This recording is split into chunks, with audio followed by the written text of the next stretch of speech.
Nakakatakot.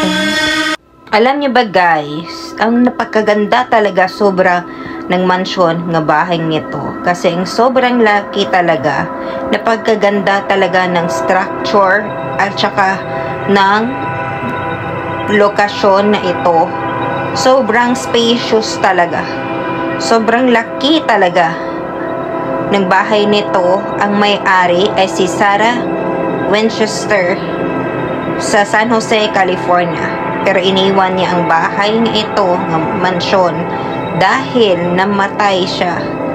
Dahil merong siya sakit sa kanyang puso na congestive heart failure. Ibig sabihin, iniwan niya ang bahay niya ito dahil namatay siya, dahil nawala na dugo na pump out sa kanyang puso.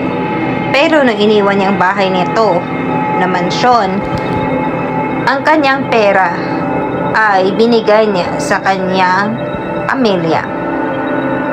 Pero ang bahay hindi.